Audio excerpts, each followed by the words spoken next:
வந்துட்ட, உள்ளவா.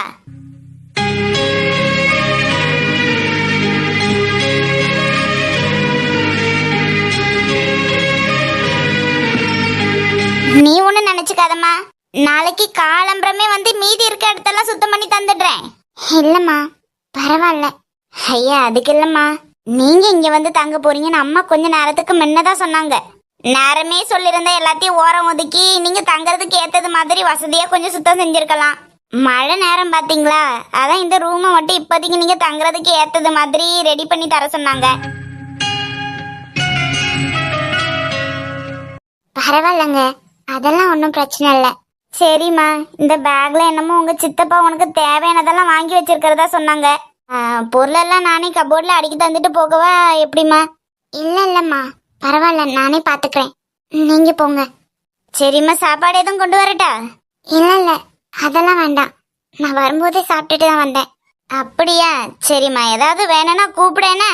வீட்டுக்கு எதுக்கால ஒரு ஷெட் இருக்குல்ல, அதுலதாம்மா நான் இருக்கேன். ஏதாவது வேணும்னா ஒரு குரல் கூடனே நான் வந்துடுறேன். இல்லம்மா நீங்க போய் தூங்குங்க, நான் பாத்துக்கிறேன். சரிம்மா, அப்ப நீ படு, நான் காலையில வரேனே. பாப்பா, அப்புறம் சொல்ல மறந்துட்டேன், இந்த ரூமை தவிர மத்த இடம் எதுவும் இன்னும் சுத்தம் பண்ணாம கிடக்கு. இந்த ரூமுக்குள்ளே இப்போதைக்கு இருந்துக்கிடுங்க. தண்ணி நான் இப்போ கொண்டு வந்து வச்சிடுறேன். பாத்ரூமு ரூமை ஒட்டின மாதிரியே கிழக்கால பக்கம் இருக்கு. மற்ற இடம்லாம் கொஞ்சம் தூசி துப்பட்டையா கிடக்கு. பரவாயில்லம்மா. சரிம்மா, நீரு நான் வரேனே, ஏதாவது வேணும்னா கூப்பிடு. சரி.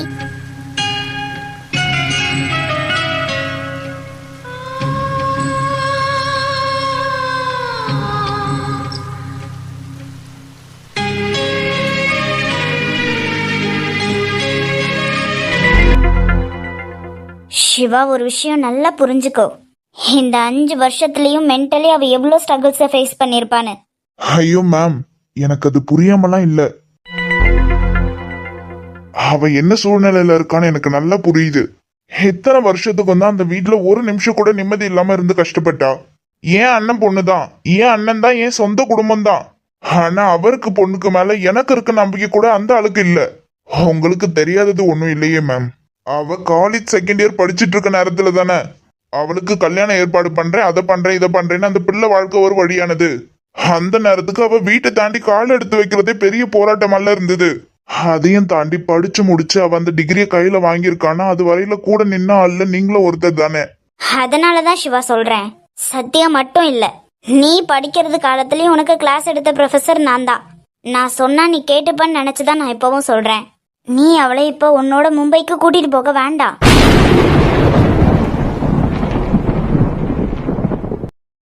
எப்படி மேம்? அவ இந்த 5 வருஷத்துல எவ்வளவு கஷ்டப்பட்டிருப்பான்னு உங்களுக்கும் நல்லா தெரியும்ல மேம். காலேஜ் முடிஞ்சதுக்கு பிறகு வெளியே ஒரு இடமும் கால் எடுத்து வைக்க முடியாம வீட்டுக்குள்ளே அடைஞ்சு கிடந்தவதான். அக்கம் பக்கம் ஊர்ல உள்ளவங்கன்னு சுத்தி இருக்கவங்க பேச்சை கேட்கறது மட்டும் இல்லாம சொந்த வீட்டுக்குள்ளேயே நொந்து நொந்து தானே இத்தனை வருஷமும் இருந்துகிட்டு இருந்தா.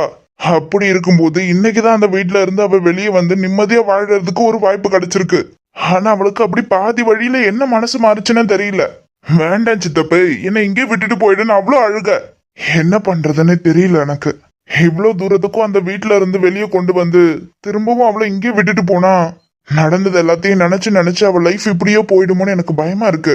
சமாதானப்படுத்தவே முடியல. வேற வழி தெரியாம தான் நான் இங்க கூட்டிட்டு வந்தேன். சிவா, உனக்கு நல்லா தெரியும், உங்க எல்லார்கிட்டவும் நான் சொல்லிருக்கேன், சின்ன வயசுல எனக்கு அப்பா அம்மா தவறி போனதுனால யாரோட கைடன்ஸும் இல்லாம நான் படிச்சு வளர்றதுக்கு எவ்வளவு கஷ்டப்பட்டிருக்கேன்னு. அதனாலதான் நான் படிச்சு இவ்வளவு தூரத்துக்கும் வளர்ந்ததுக்கு பிறகும் என்ன மாதிரி ஏழை வீட்டுல உள்ள பொண்ணுங்க, படிக்கிறதுக்கு கஷ்டப்படுற பொண்ணுங்களை நான் எடுத்து படிக்க வச்சிட்டு இருக்கேன்னு. ஆனா சத்யா கதை கொஞ்சம் வித்தியாசம். எல்லாரும் இருந்துமே அந்த பொண்ணு இவ்வளவு தூரத்துக்கும் கஷ்டப்படுறா. என்னமோ ஒரு விஷயம் நம்ம பிள்ளைக்கு சிக்கலா நடந்துருச்சுன்னா அந்த பிரச்சனையில இருந்து தட்டி கொடுத்து அந்த பிள்ளைய வெளியே கொண்டு வர வேண்டியது பெத்தவங்க தான். ஆனா அவங்களே இவளுக்கு எதிரா இருந்ததுதான் இங்க இவ்வளவுத்துக்கும் பிரச்சனை. இங்க சத்யா வயசுல உள்ள நிறைய பிள்ளைங்களை ஏன் ஹாஸ்டல்லே தங்க வச்சு நான் படிக்க வைக்கிறேன்னு உனக்கு நல்லா தெரியும். அவளுக்கு அந்த வீட்டுக்குள்ள இருந்தது வரைக்கும் தான் பிரச்சனை. நீ அவளை இங்க என்ன நம்பி தாராளமா விட்டுட்டு போலாம். அவ மனசு மாறுறது வரையில மத்த பிள்ளைங்களை போல அவளை இங்க இருந்து பாத்துக்க வேண்டியது ஏன் பொறுப்பு. இதை நான் உனக்காக மட்டும் செய்யல, மத்த பிள்ளைங்களை விடையுமே எனக்கு சத்யா மேல ஒரு தனி அபிப்பிராயம் இருக்கு. மத்த பிள்ளைங்களோட அவளை ஹாஸ்டல்லையும் இப்போதைக்கு தங்க வைக்க முடியாது.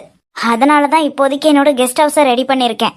கொஞ்ச நாளுக்கு அவளுக்கு யாரோட தொந்தரவும் இல்லாம தனிமையா நிம்மதியான ஒரு வாழ்க்கை தேவை.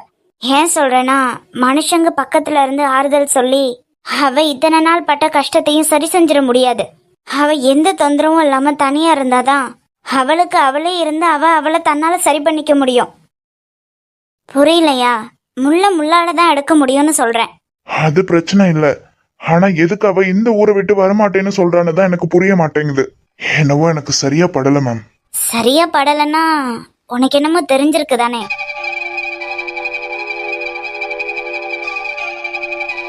ஒன்னும் இல்ல மேம். அவளை பத்தி எல்லாமே உங்களுக்கு தெரியும். மறைக்கணுன்ற எந்த விஷயமும் இல்ல. எனக்கு இன்னமும் அவ அந்த பையனை தான் நினைச்சிட்டு இருக்காளுன்னு தோணுது. உன் பயம் எனக்கு நல்லாவே புரியுது. ஒருவேளை அவ மனசுல இப்போ அந்த பையன் தான் இருக்கான்னா என்ன தப்பு? மேம், ஒருவேளை இது கூட அவ இத்தனை வருஷம் அனுபவிச்ச காயத்துக்கு மருந்தா இருக்கலாம்ல. சத்யாவோட அப்பா மாதிரி நீயும் யோசிக்கிறியா? சேச்சே இல்ல மேம். ஆனா நான் அவளை இத்தனை நாளும் பார்த்தது வரைக்கும், அவ வார்த்தையெல்லாம் கேட்டது வரைக்கும், அந்த பையனை வெறுத்துட்டே அவனை பார்க்க கூட பிடிக்கலன்றது மட்டும்தான். ஆனா அவனோட பேர் எழுதுன அந்த ரூபா நோட்டை இன்னமும் அவ பத்திரமா வச்சிருக்கா. இதை எப்படி எடுத்துக்கிறதுனே எனக்கு தெரியல. ஒருவேளை உண்மையாவே அவ மனசுக்குள்ள அந்த பையன் தான் இருக்கான்னு தெரிஞ்சா கண்டிப்பா அந்த பையன் எங்க இருந்தாலும் அவனை தேடி கண்டுபிடிச்சு சத்யாக்காக அவன்கிட்ட பேசுறதுக்கு நான் தயாரா இருக்கேன். ஆனா இவன் மனசுல என்ன இருக்குன்னு தெரியாம எந்த முடிவும் எடுத்து அவளை திரும்ப நாம கஷ்டப்படுத்திட கூடாது இல்ல? அது என்னவோ சரிதான். உண்மையை சொல்லணும்னா சத்யாக்கு உன்ன மாதிரி ஒரு சித்தப்பா கிடைச்சது பெரிய விஷயம். நீ கவலைப்படாத சிவா. நீ என்ன நம்பி அவளை இங்க தாராளமா விட்டுட்டு போகலாம். அவ இங்க இருக்க போறதுல அப்படி அவ மனசுல என்னதான் இருக்குன்னு நானுமே தெரிஞ்சுக்க முயற்சி பண்றேன்.